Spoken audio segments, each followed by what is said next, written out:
Before you chase success, you must decide who you are willing to become in order to hold it. Most people reverse this order. They decide what they want, then assume they can remain as they are while acquiring it. They think success is an addition to their life, not a transformation of their character. But life does not work that way. What you attract, build, and sustain is always limited by who you are. And who you are is defined less by talents and more by discipline, awareness, and control over yourself. You are not struggling because you lack opportunity. You are struggling because you have not yet examined the structure of the game you are playing. Life is not random. It is not purely unfair. It is not a lottery disguised as effort. It is a system. Unlike any system, it responds to structure, behavior, and internal order. Most people live inside this system unconsciously. They wake, react, chase, complain, repeat. They call this living. It is only motion. At the lowest level of awareness, you live on autopilot. You inherit beliefs without questioning them. You absorb habits from your environment. You respond emotionally and justify it intellectually. Your goals are borrowed. Your fears are inherited. Your standards are shaped by comparison. You may not even realize this is happening. You wake up and check what others are doing before deciding how to feel. You measure your worth against visible outcomes. You pursue what is praised. You avoid what is criticized. You call this ambition. It is imitation. At this stage, intelligence is confused with speed. The fastest responder, the quickest talker, the most socially fluent person appears intelligent. But this is not intelligence. It is reactivity. Real intelligence begins with awareness of self. Most people overlook this. They believe intelligence is academic. They think it is memory, information, or verbal sharpness. But a person can know many things and still be ruled by impulse. They can read philosophy and still lose control in a moment of anger.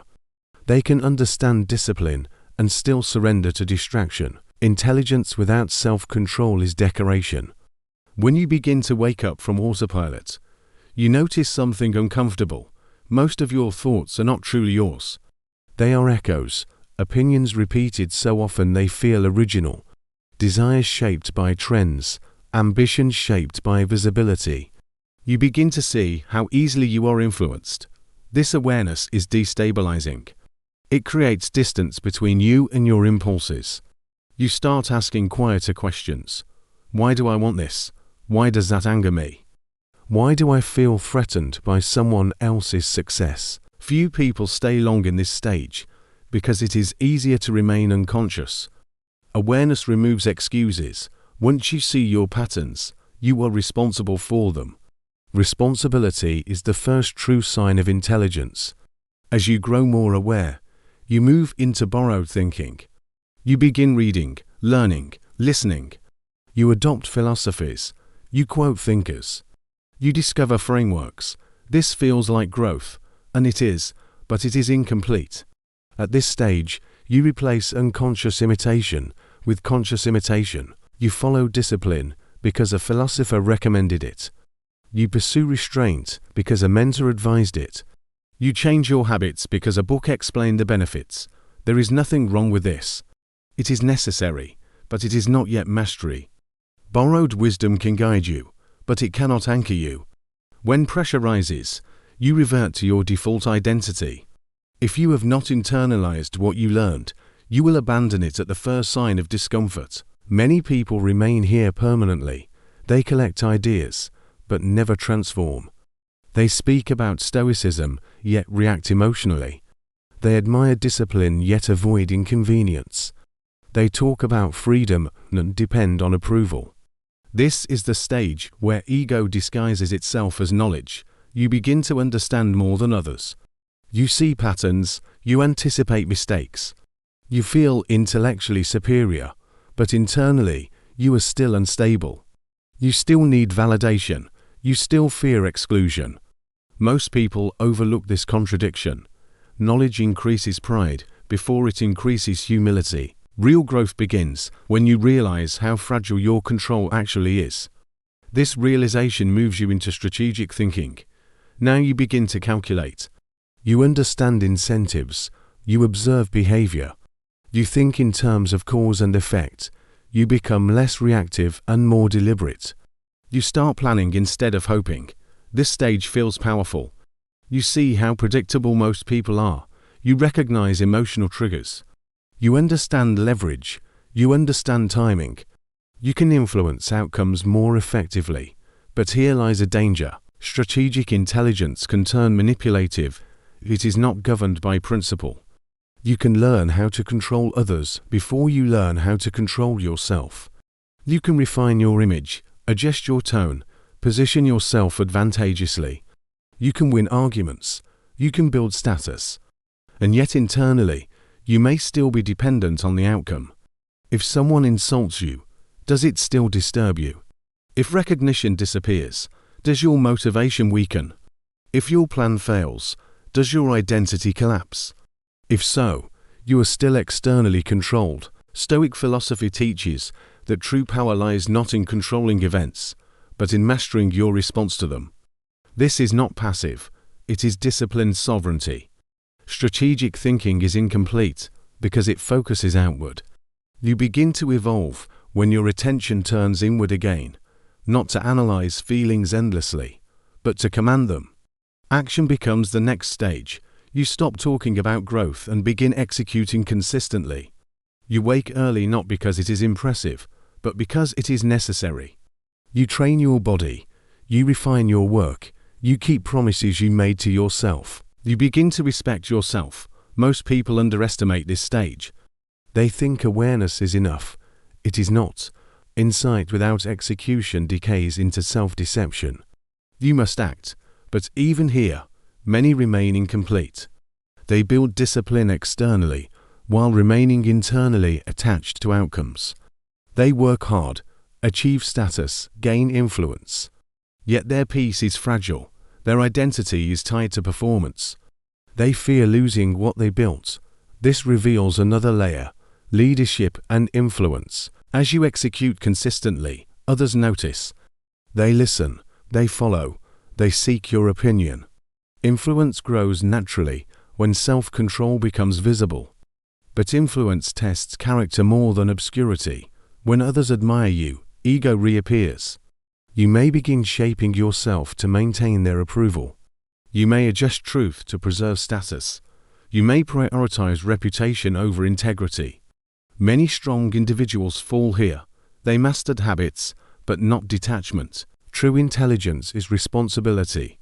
The more influence you have, the more carefully you must govern yourself. Not for appearance, but for alignment. You begin to see that controlling others is easy compared to controlling your own ambition. This understanding shifts your focus again. Instead of building attention, you start building systems. Systems outlive emotion. Systems reduce dependence on willpower. Systems create consistency independent of mood. You structure your environment. You choose associations carefully. You design routines that protect your energy. You eliminate unnecessary decisions.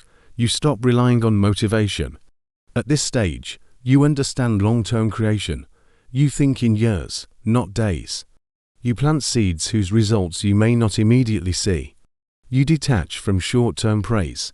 But even system building has limits. If your identity is still tied to achievement, you will quietly fear collapse. If success defines you, failure threatens you.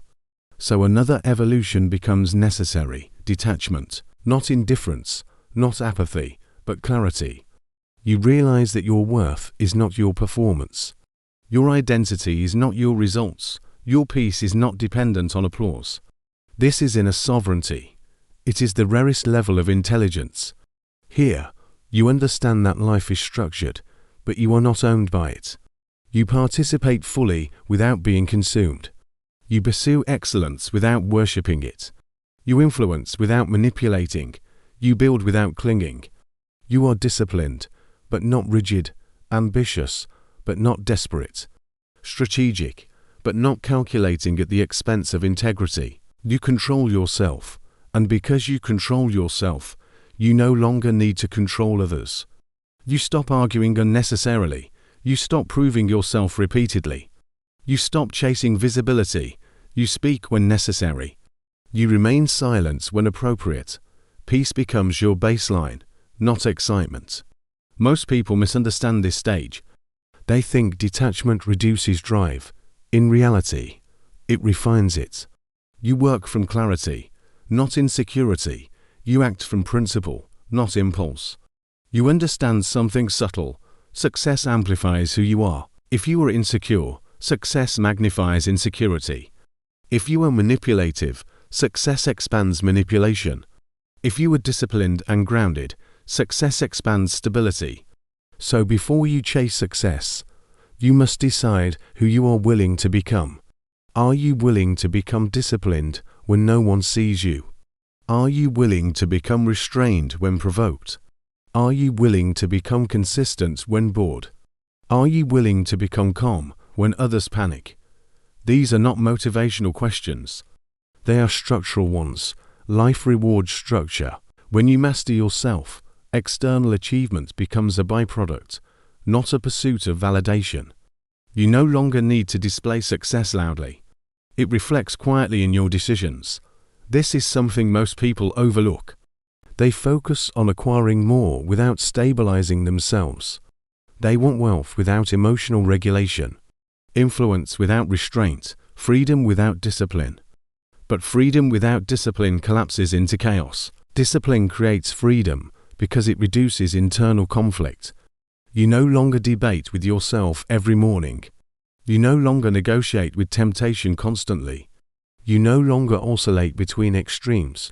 Your mind becomes ordered. And an ordered mind navigates complexity calmly. At the highest level of intelligence, you see life clearly. You see patterns without becoming cynical. You understand human weakness without becoming bitter. You understand power without craving domination. You live deliberately. There is a quiet satisfaction here. Not pride, not superiority, just steadiness. You recognize that growth never truly ends.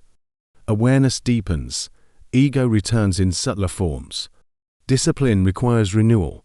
Systems require adjustment. But you are not overwhelmed by this, because you are no longer chasing success as an identity. You are cultivating character as a foundation. Success may come. It may fluctuate. It may transform. But who you become remains.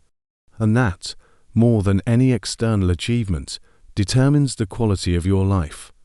When you decide who you are willing to become, you remove confusion. Your actions align. Your decisions simplify. Your standards stabilize. You stop asking, "How do I win?" and start asking, "Who must I be to carry what I seek?" This question changes everything quietly.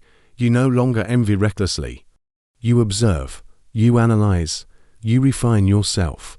You accept that mastery of self is the ultimate advantage.